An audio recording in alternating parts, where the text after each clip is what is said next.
मैं यशवर्धन शर्मा, जो लोकसभा का सदस्य निर्वाचित हुआ हूँ, ईश्वर की शपथ लेता हूँ कि मैं विधि द्वारा स्थापित भारत के संविधान के प्रति सच्ची श्रद्धा और निष्ठा रखूँगा। मैं भारत की प्रभुता और अखंडता को अक्षुण्ण रखूँगा तथा जिस पद को मैं ग्रहण करने वाला हूँ उसके कर्तव्यों का श्रद्धापूर्वक निर्वहन करूँगा।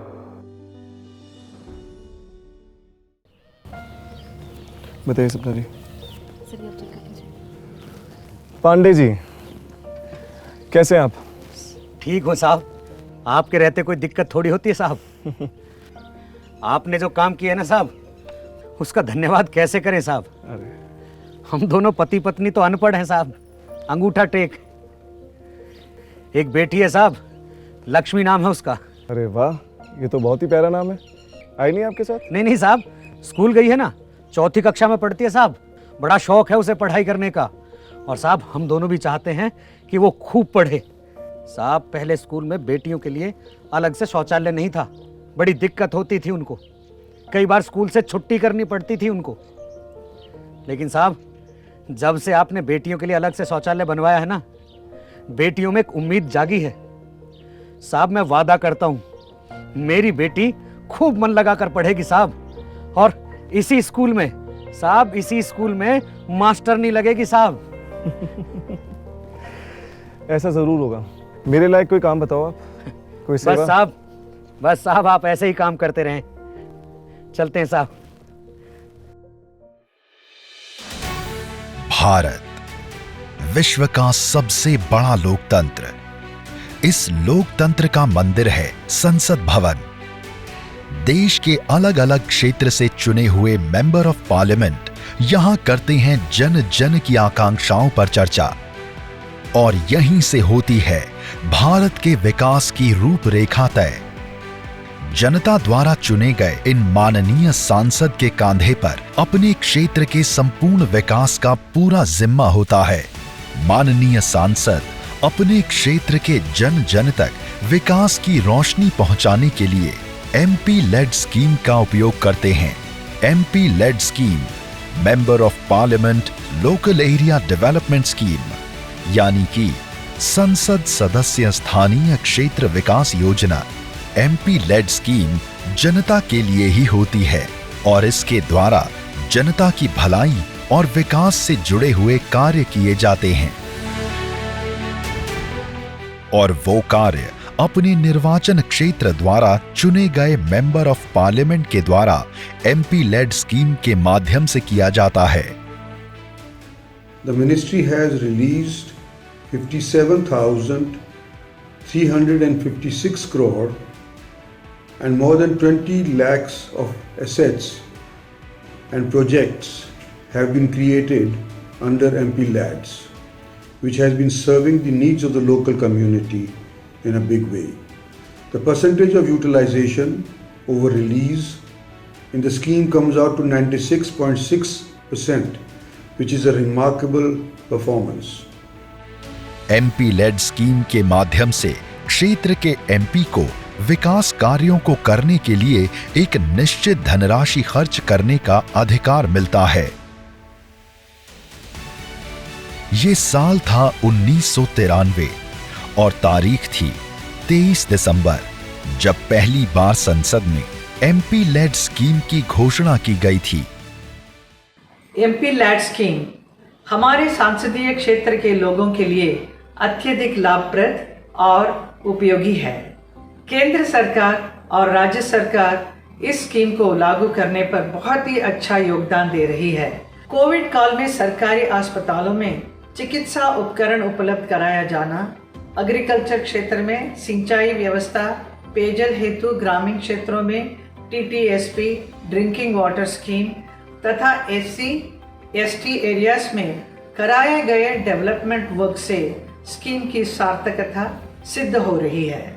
1993-94 में जब इसे लागू किया गया था तो प्रत्येक संसद सदस्य को 5 लाख रुपए सालाना तक की राशि अपने क्षेत्र के विकास के लिए आवंटित की जाती थी। साल 1994-95 में इस राशि को 1 करोड़ और 1998-99 में इस राशि को बढ़ाकर 2 करोड़ रुपए प्रतिवर्ष कर दिया गया। साल 2011-12 में एमपी लेड स्कीम की राशि 2 करोड़ से बढ़ाकर 5 करोड़ रुपए प्रतिवर्ष कर दी गई। एमपी लेड स्कीम की धनराशि को पानी, शिक्षा, स्वास्थ्य, स्वच्छता, सड़क और जनता से जुड़े अन्य विकास के कार्यों में इस्तेमाल किया जा सकता है। जून 2016 से एमपी लेड स्कीम का उपयोग स्वच्छ भारत अभियान, मनरेगा, खेलो इंडिया, वर्षा जल संचयन के माध्यम से जल संरक्षण जैसे योजनाओं के निर्माण में भी किया जाता है। एमपी लेड स्कीम से मुख्य रूप से ड्यूरेबल एसेट्स का निर्माण होता है। हालांकि कुछ नियमों के अनुसार नॉन ड्यूरेबल एसेट्स का निर्माण भी कराया जा सकता है। एमपी लेड स्कीम को लोकसभा सांसद अपने चुनाव क्षेत्र में कहीं भी, राज्यसभा सांसद अपने राज्य में कहीं भी और मनोनीत सांसद देश भर में कहीं भी विकास कार्यों के लिए खर्च कर सकते हैं। क्या आप जानते हैं, देश भर से चुने गए हमारे सांसदों ने एमपी लेड फंड के माध्यम से road underbridge, community hall, ambulance की खरीद, दिव्यांगों के लिए ट्राइसाइकिल का वितरण जैसे सैकड़ों काम किए हैं। इस स्कीम के पैसों को खर्च करने के लिए नियम और शर्तें भी हैं, क्योंकि जनता द्वारा चुने गए एमपी का कार्य बड़ी जिम्मेदारियों वाला होता है। आइए अब आपको दिखाते हैं एमपी लेड स्कीम के माध्यम से आए बदलावों ने किस तरह लोगों का जीवन बदला।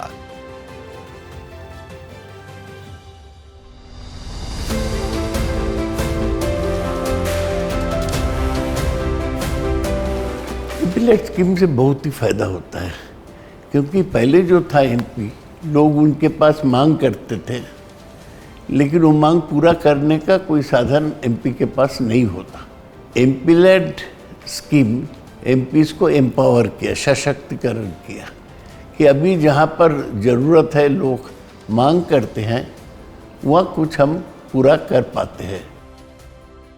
এখানে কমিউনিটি হল ছিল না, এই কমিউনিটি হল হয়ে সাধারণ পাবলিকের জন্য প্রচুর সুবিধা হয়েছে। মেয়ের বিয়ে, শ্রাদ্ধ অনুষ্ঠান এবং যে বাঙালিদের আনুষঙ্গিক যেসব কাজ আছে সেগুলো খুব কম খরচে ভালোভাবে করা যায়।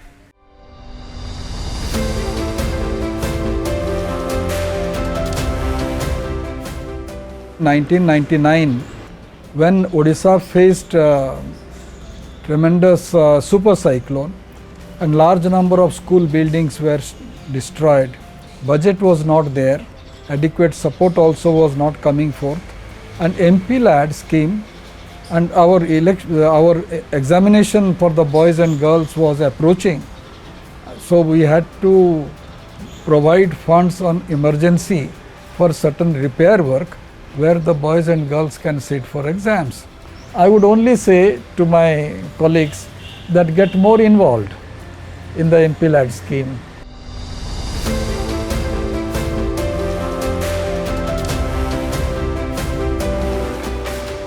I believe the MP LADS has been an incredibly useful initiative in connecting members of parliament directly to the grassroots challenges of development. They receive and review far more proposals than they can accommodate, but it gives them a good sense of what the needs in the constituency are, what people demand and see as their major challenges, and it enables them to target a modest amount of development funds to priorities that they establish in consultation with the ordinary people of their constituency. Community Girls High Secondary School, Hotangal School, MP ഫണ്ടിൽ നിന്ന് വെച്ച ഒരു building ഉണ്ട്. ആ building എന്ന് പറഞ്ഞാൽ hi tech റൂമായിട്ടാണ് ഉപയോഗിക്കുന്നത്. ആ ബിൽഡിങ്ങിൽ തന്നെ ഏകദേശം 6 ക്ലാസ് റൂം വർക്ക് ചെയ്യുന്നുണ്ടായിരുന്നു. ക്ലാസ് റൂമുണ്ട്. അതിന് മുകളിൽ തന്നെ ഞങ്ങളിപ്പം ടിങ്കർ ലാബ് തുടങ്ങാനുള്ള പണികൾ പൂർത്തിയായിട്ടുണ്ട്.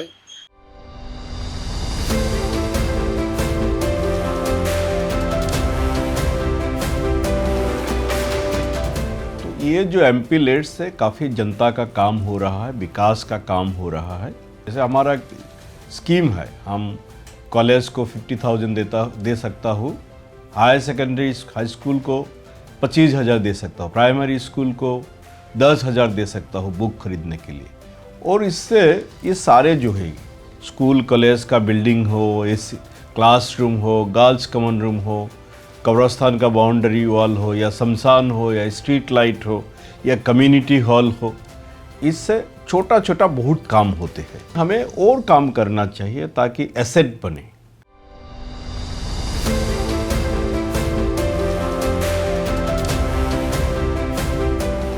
એ સ્માર્ટ સ્કૂલમાં નવનિર્માણ થવાથી બાળકોનો ઉત્સાહમાં ખૂબ વધારો થયેલો જોવા મળે છે, તેમજ અહીંયાના જે સ્લમ એરિયાના અને ગરીબ એરિયાના બાળકોને સીધો જ સ્માર્ટ સ્કૂલના બેનિફિટ મળી રહ્યો છે। તેમજ અત્યારે જોઈએ તો ધોરણ 1 થી 5ના બાળકોને જોયફુલ વર્ગખંડોનો ખૂબ જ ઉત્સાહથી તેનો ઉપયોગ કરી રહેલા જોવા મળી રહ્યા છે।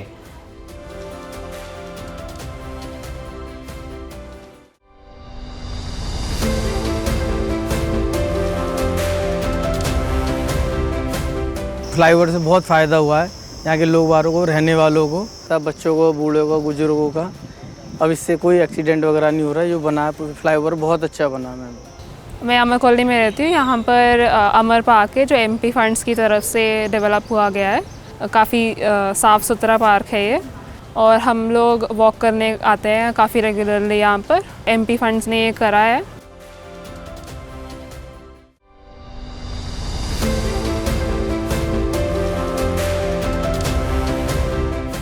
सांसदों के द्वारा प्रत्येक वर्ष 5 करोड़ तक का निधि स्थानीय क्षेत्र विकास कार्यक्रम के तहत जिला प्रशासन को विविध विकास कार्यक्रमों के माध्यम से सुझाया जाता है।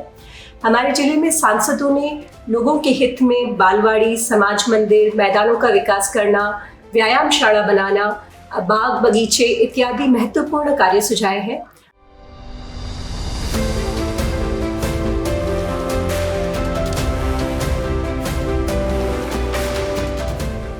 यो झोडा नहुँदाखेरि हाम्रो यो घरलाई साह्रै ड्यामेज हुन्थ्यो, घरमा पुरै सिपेस हुन्थ्यो।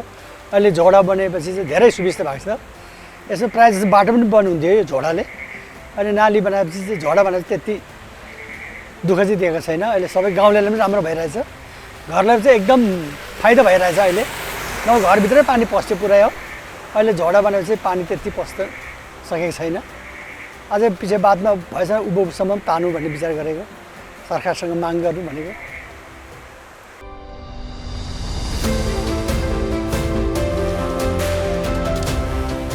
எம்பிஎம்மா மூலயமா டேங்க் ஆரம்பித்து கட்டி இப்போ நல்லபடியாக தண்ணி வருது। காலையில் ஓப்பன் பண்ணி விட்றாங்க தினமும்। எங்களுக்கு ரொம்ப சந்தோஷம்।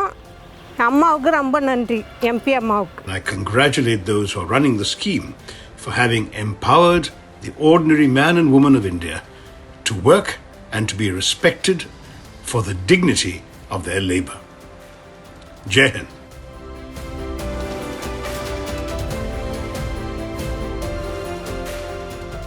Implementation of recommended works by the members of parliament at the ground level has the potential of skill development and creation of jobs throughout the country. Hence, the scheme goes a long way in helping to achieve the objective of a self-reliant India, Atmanirbhar Bharat. सपना, उस meeting का क्या हुआ? बेटा क्या हुआ? सब ठीक है? सर, आपने हमारे लिए शौचालय बनाया और पिछले महीने मुझे ये व्हील चेयर दी, उसके लिए थैंक यू सर। और अब हमारे लिए कितना कुछ करते हैं। Thank you so much sir. बेटा, तुम्हारे बाबा ने और क्षेत्र के लोगों ने हमें किस लिए चुना? ताकि हम तुम लोगों की मुसीबतों को समझ सके और उनका निवारण कर सके। तो इसमें थैंक यू किस बात का?